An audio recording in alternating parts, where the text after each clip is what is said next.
और मैं अपनी जितनी भी शायरात बहनें हैं जो उर्दू की खिदमत कर रही हैं, जो शायरी कर रही हैं, उन्हें यही मैसेज देना चाहूँगी कि शायरी इस तरह की कीजिए कि जो कि हमारी बेटियों तक पहुँचे, हमारे बेटों तक पहुँचे, जिससे कि हमारा तहज़ीब व तमद्दुन बरकरार रहे। हम निगाह उठाकर किसी के सामने बात कर सकें, कुछ ऐसे शेर ना पढ़े जाएं जिसकी वजह से हमें सर झुकाना पड़े। बस इतना ही मैसेज देना चाहूँगी। माँ बाप, जैसे मैंने बताया कि हमारी ज़िंदगी में उनका है बहुत अहम, हमारी ज़िंदगी का। और ऐसा होता है कि दम लबों पर होता है और बेटे बाहर होते हैं तो ये आंखें भी पथरा जाती हैं। आओ बेटे लौट कर घर चले आओ बेटे, ज़िंदगी का भरोसा नहीं है, लौट कर घर चले आओ बेटे। मैं समझती हूँ और बोलना चाहती हूँ कि इसका सारा क्रेडिट जो है वो दबीर अहमद सर को जाता है कि जिन्होंने अपने इस खूबसूरत मुशायरे के लिए मेरा इंतखाब किया। तो मैं उनका और उर्दू एकेडमी का, वेस्ट बंगाल का शुक्रिया अदा करना चाहती हूँ। कोलकाता के लोगों से बहुत ज़्यादा प्यार मिला, उनकी दुआएं मुझे नसीब हुई, ये मेरे लिए फ़ख्र की बात है। बेटे लौट कर घर चले आओ बेटे, ज़िंदगी का भरोसा नहीं है, लौट कर घर चले आओ बेटे। क्योंकि माँ बाप, जैसे मैंने बताया कि हमारी ज़िंदगी में उनका बहुत अहम हिस्सा है हमारी ज़िंदगी का।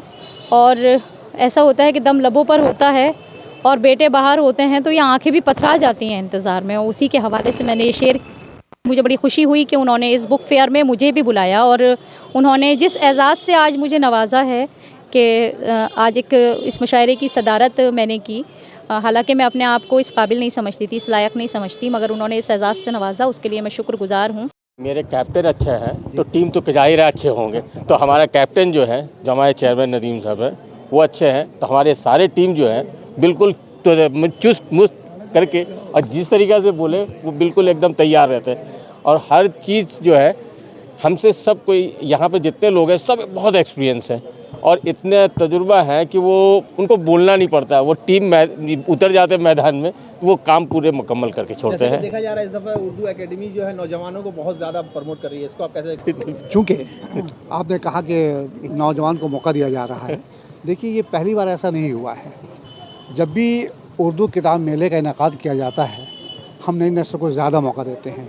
आप देखिए हुए मुबाहिसे का मामला हो, क्विज़ का मामला हो, अदबी क्विज़ हो या जनरल क्विज़ हो, नज़्म ख़ानी का मुकाबला हो, गज़ल ख़ानी का मुकाबला हो, यकबाबी ड्रामे का मुकाबला हो या नात ख़ानी का मुकाबला हो, इसमें नई नस्ल ही जो है पार्टिसिपेट करती है। और ये मुशायरा जो है हमारा पहला कदम है ताकि आने वाले दिनों में हम इन लोगों में से ऐसे शायर का इंतखाब कर सके जो कल होकर बहुत हिंदुस्तान की सतह पर अपनी शनाख्त कायम करें। देखिए मेरा हाथ नहीं रहता है, ये टीम वर्क है, लेकिन यह है कि किसी एक शख्स को ज़िम्मेदारी निभानी पड़ती है। कोई एक साहब किसी से कांटेक्ट करेगा तो कांटेक्ट करने के लिए एकेडमी मुझसे भरोसा करती है। वो फंक्शन कमेटी के चेयरमैन शहाबुद्दीन हैदर साहब हों या उर्दू एकेडमी के वाइस चेयरमैन नदीमुल हक साहब हों या उर्दू एकेडमी के सेक्रेटरी मोहतरमा नुसरत ज़ैनब साहबा हों, तमाम मेंबरान मिलकर भरोसा करते हैं तो ये ज़िम्मेदारी दी जाती है, मैं उसको निभाने की कोशिश करता हूँ।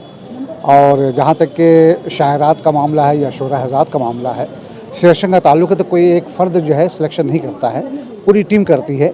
और तमाम लोगों के बिलखुसूस फंक्शन कमेटी जो है जो जब मोहर तस्दीक लगाती है उसके बाद ही किसी शायर या शायरा को ज़हमत दी जाती है। उर्दू एकेडमी जैसे मुशायरा कराती है, इस दफ़ा एक नया चीज़ देखने को मिला कि नए नौजवान नस्लों को और ख़ास करके ये औरतों को यहाँ पे अलग अलग तरीके से मुशायरा करवाया गया।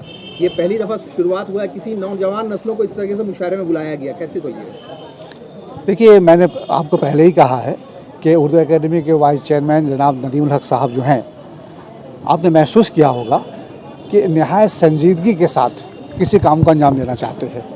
तो नदीमुल हक साहब ने इस तरह की बातें कमेटी में रखी। उन्होंने ये नहीं कहा कि ये करना है, बल्कि कमेटी में बातें रखी और तमाम लोगों ने हामी भरी। उसके बाद ये नई नस्ल का मुशायरा हुआ है। तो यकीनन ये कहा जा सकता है कि नई नस्ल का जो मुशायरा हुआ है उसमें उर्दू एकेडमी के वाइस चेयरमैन जनाब नदीमुल हक साहब का बहुत अहम रोल है। भाई देखिए उर्दू एकेडमी चूँकि बैरून रियासत के लोग कहते हैं कि मगरब बंगाल उर्दू एकेडमी बहुत फ़ाल है और काम काज कर रही है, तो काम काज अगर किया जाए तो नज़र इंतखाब ऐसे शायर या शायरात पर ही हमारी पड़ती है जो यकीनन इस मैदान में नहायत ही मुस्तनद हैं, मुआतबर हैं और उनकी शायरी को लोग सराहते हैं। उसके बाद उर्दू एकेडमी जो है, चूँकि ये एक एकेडमी का प्लेटफॉर्म है, तो ऐसे लोगों को एकेडमी बुलाती है जो इस मैदान में अपनी शनाख्त रखते हैं या रखती है। देखिए, उर्दू एकेडमी की ये रवायत रही है, हम लोग जब भी सिलेक्शन करते हैं चुन चुन कर करते हैं और इसमें दबीर साहब का बड़ा हाथ होता है। ये दूसरे तमाम प्रोग्रामों का एक हिस्सा था और इंशाल्लाह ताला आइंदा इसे बेहतर करने की कोशिश करेंगे। आप लोग इसकी तशहीर करते रहें ताकि उर्दू एकेडमी हिम्मत बढ़े और हम और ज़्यादा जोश खरोश के साथ, ईमानदारी के साथ एकेडमी ज़िम्मेदारी निभाते रहें। के बाद इतना का सब ये अल्लाह का बहुत बड़ा एहसान है। हम लोग के खुलूस, ईमानदारी इस बात को रखते हुए ही हम कामयाब होते हैं। अल्लाह ताला से दुआ करते हैं कि अल्लाह ताला इसी तरह कामयाब करे और हमारे काम को पसंद करे, ईमान को मजबूत करे और हम लोग हर काम मज़हब के दायरे में रह करके करें, यही कोशिश हमारी होती है। ये स्टाफ होने के नाते हम अपने बाकी तमाम स्टाफ की हिमायत और सपोर्ट लेकर ही उनके मुकम्मल ताउन के बाद ही ये काम कर पाते हैं और कोशिश करते हैं कि जो भी फैसला कमेटी ले उसको इम्प्लीमेंट किया जाए अच्छी तरह से। और अल्हम्दुलिल्लाह अभी तक हम सभी लोग इसमें कामयाब हैं और आपके सामने जो भी प्रोग्राम्स वगैरह सामने आ रहे हैं, आप तो देख रहे हैं कि लोग पसंद भी कर रहे हैं और हम लोग उम्मीद करते हैं कि आइंदा भी इस तरह के प्रोग्राम्स होते रहेंगे और हम लोग इसी तरह से तंदही के साथ काम करते रहेंगे।